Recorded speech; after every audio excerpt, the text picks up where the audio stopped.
नुमाइंदा जियो न्यूज़ महबूब अली से, जो इस वक्त सवात में मौजूद हैं, जिन्होंने इससे पहले भी तालिबान के सवात पर कब्जे और फिर उसके बाद तालिबान के खिलाफ ऑपरेशन को करीब से कवर किया और सवात की सूरत हाल पर गहरी नजर रखते हैं। उनसे पूछेंगे वहां की सूरत हाल क्या है। साथ बता दें आपको कि हमने बैरिस्टर सैफ समेत खैबर पख्तूनख्वा हुकूमत के मुतादिद वज़रा को दावत दी, मगर वो नहीं आए। महबूब, बहुत शुक्रिया मैं शो में ज्वाइन करने के लिए। क्या ये दुरुस्त है कि तालिबान की तरफ से कदम जमाए जा रहे हैं, कार्रवाइयां ऐसी हो रही हैं, अब ये अलग से कोई अस्करियत पसंद अनासिर हैं या वाकई तालिबान हैं? आप बहुत अरसे से इस इलाके को जानते हैं, पहले भी जब 2007-06 में मामलात हुए वो आपने रिपोर्ट किए। ये कौन लोग हैं, क्या मामला है? बहुत शुक्रिया शाहजेब साहब। और जिस तरह की आपने अपने इंट्रो में भी कहा कि तालिबान ने इससे पहले भी मलाकन डिवीजन के मुख्तलिफ इलाकों में खैर जमायत स्वात के अलावा लिवरदीर, अपरदीर और शांगला के इलाकों में ये लोग पहले भी आए थे। इस दफ़ा की जो सूरत हाल है वो कि वो कदरे मुख्तलिफ है, लेकिन इसमें कोई शक नहीं है कि स्वात आने वाले ये लोग जो है इनमें बेशतर का ताल्लुक जो है वो TTP से है, वो तालिबान से है। और वो लोग खुद भी ये हैं कि हम यहाँ पर जो आए हैं तो हम एक अमन मुआहिदे के तहत जो है हम मलाकन डिवीजन के मुख्तलिफ इलाकों में आए हैं। ज़राए के मुताबिक इन लोगों की तादाद जो है वो तकरीबन 200 से लेकर 250 के दरमियान है और ये अपने अपने इलाकों में आए हैं, जिनमें से बेशतर जो तालिबान है उनका ताल्लुक स्वात के तहसील मटा के जो बाला इलाके है, जिसमें कनाला, इसके अलावा जो दीगर बाला इलाके हैं उनसे उनका ताल्लुक है। तालिबान जो है जब वो आए हैं तो जिस तरह ने अपने इंट्रो में भी कहा कि एक DSP को उन्होंने तहवील में लिया था, बाद में उस DSP को छोड़ दिया गया था, जिनको जख्मी किया गया था और वो इस वक्त भी उनको पेशावर मुंतकिल कर दिया गया है, जहां पर उनको ट्रीटमेंट दी जा रही है।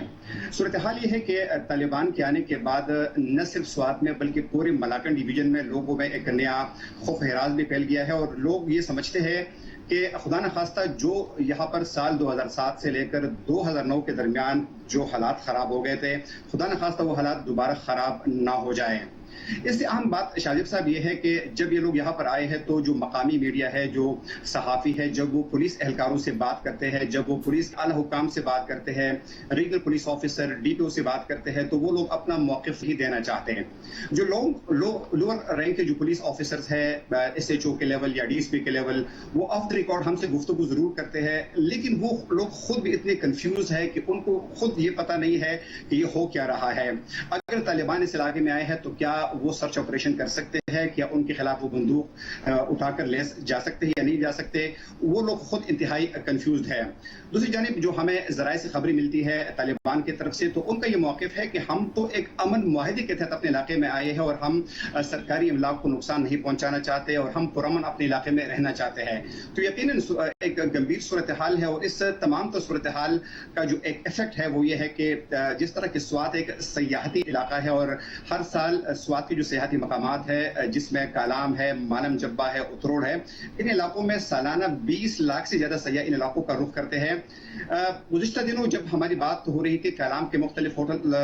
ओनर से, तो उनका ये कहना था कि हमारे पास इस साल 20 अगस्त तक बुकिंग मुकम्मल है और होटलों में कमरे जो है वो नहीं है। लेकिन इस वक्त अगर मैं आपको कालाम की सूरत हाल बताऊं तो शायद कालाम में 5% भी सयाह नहीं है। सारे लोग डर की वजह से वापस चले गए हैं और यकीनन यहाँ पर की जो इकोनॉमी है उस पर बहुत बुरा असर पड़ा है। मतलब अब इमरान खान साहब का ये कहना है कि तालिबान है और ये मेरे तहरीक इंसाफ के खिलाफ वो साजिश के तौर पर देख रहे हैं। बैरिस्टर साहब कहते हैं कि कुछ अनासिर जरूर हो सकते हैं, तालिबान के साथ तो हमारा सीज फायर है। तो ये है कौन लोग, ये कोई साजिश है? तो फिर खैबर पख्तूनख्वा हुकूमत क्या कर रही है? जाहिर है वहां पर तो रिट है खैबर पख्तूनख्वा की, पुलिस क्या कर रही है इस हवाले से?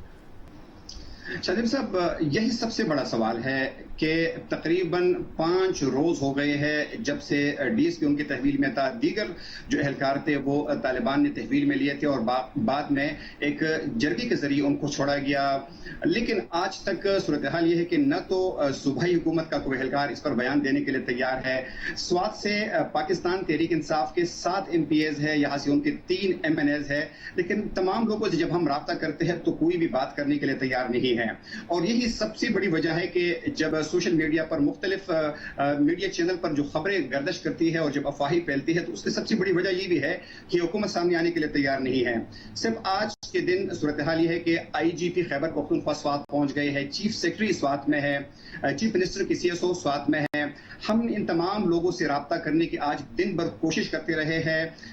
مطلب فون اٹینڈ کرنا تو بہت دور کی بات ہے, یہ میسج کا جواب دینے کے لیے تیار نہیں ہے. ساتھ میں جتنے بھی منتخب لوگ ہیں وہ سب انتہائی ڈرے ہوئے ہیں, اور ہمارے کچھ اطلاعات کے مطابق کچھ جو MPs ہیں انہوں نے اپنی فیملیز کو اسلام آباد اور پشاور منتقل کر دیا ہے. خان صاحب کا کہنا ہے کہ جب عوامی نیشنل پارٹی کو ٹارگٹ کیا جاتا تھا